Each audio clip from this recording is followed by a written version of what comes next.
toast to Santa Claus. Whenever I find a man who don't believe in Santa Claus, and spite of all remonstrance won't yield up to logic's laws, and see in things that lie about the proof by no means dim, I straightway cut that fellow out and don't believe in him. The good old saint is everywhere, along life's busy way. We find him in the very air we breathe day after day, where courtesy and kindliness and love are joined together to give to sorrow and distress a touch of sunny weather. We find him in the maiden's eyes beneath the mistletoe, as sparkling as the starlit skies, all golden in their glow. We find him in the pressure of the hand of sympathy, and where there's any thought of love, he's mighty sure to be. So here's to good old Kindly Heart, the best bed of them all, who never fails to do his part in life's old festival, the worthy bearer of the crown with which we top the saint, a bumper to his health, and down with them that say he ain't.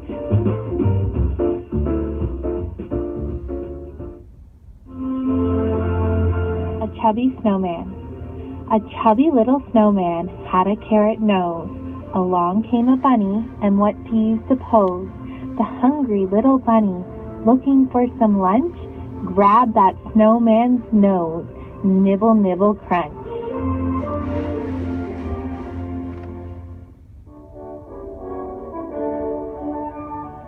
Wintertime by Robert Louis Stevenson. Late lies the wintry sun abed, a frosty, fiery, sleepy head blinks but an hour or two, and then a blood-red orange sets again. Before the stars have left the skies, at morning in the dark I rise, and shivering in my nakedness by the cold candle, bathe and dress. Close by the jolly fire I sit, to warm my frozen bones a bit, or with a reindeer sled explore the colder countries round the door. When to go out, my nurse doth wrap me in my comforter and cap. The cold wind burns my face and blows its frosty pepper up my nose. Black are my steps on silver sod, thick blows my frosty breath abroad, and tree and house and hill and lake are frosted like a wedding cake.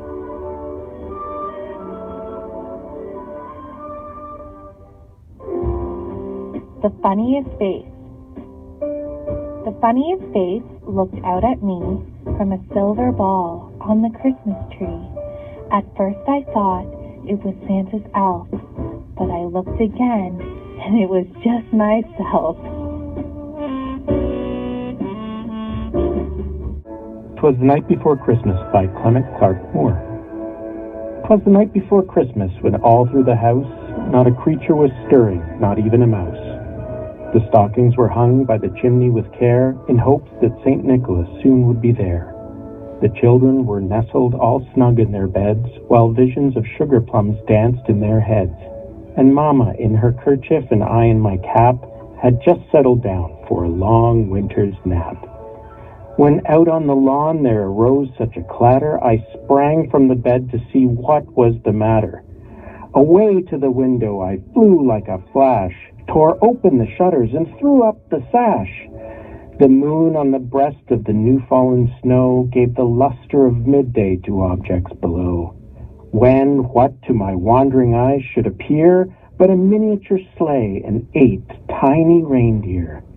With a little old driver so lively and quick, I knew in a moment it must be Saint Nick. More rapid than eagles his coursers they came, and he whistled, and he shouted and called them by name. Now Dasher, now Dancer, now Prancer and Vixen, on Comet, on Cupid, on Donder and Blitzen, to the top of the porch, to the top of the wall, now dash away, dash away, dash away all. As dry leaves that before the wild hurricane fly, when they meet with an obstacle, mount to the sky, so up to the housetop the coursers they flew, with the sleigh full of toys, and St. Nicholas too. And then, in a twinkling, I heard on the roof the prancing and pawing of each little hoof. As I drew in my hand and was turning around, down the chimney St. Nicholas came with a bound.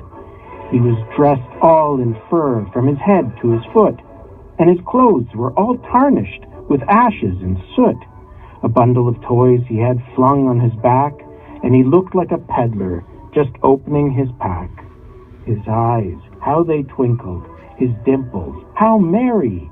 His cheeks were like roses, his nose like a cherry. His droll little mouth was drawn up in like a bow, and the beard of his chin was white as the snow. The stump of a pipe he held tight in his teeth, and the smoke had encircled his head like a wreath. He had a broad face and a round little belly that shook when he laughed like a bowl full of jelly. He was chubby and plump, a right jolly old elf, and I laughed when I saw him in spite of myself. A wink of his eye and a twist of his head soon gave me to know I had nothing to dread. He spoke not a word, but went straight to his work, and filled all the stockings, then turned with a jerk, and laying his finger aside his nose, and giving a nod, up the chimney he rose. He sprang to his sleigh, to his team gave a whistle, and away they all flew, like the down of a thistle. But I heard him exclaim, before he drove out of sight, "Happy Christmas to all, and to all a good night."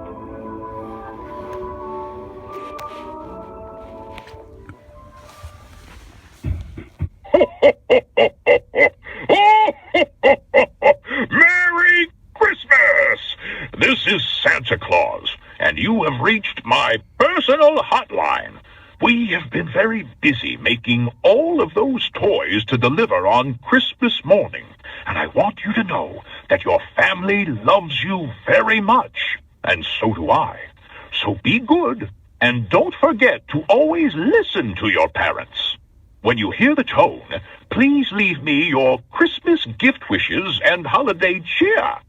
And remember, kids, I know who's been naughty and nice. Merry Christmas, and I'll see you soon!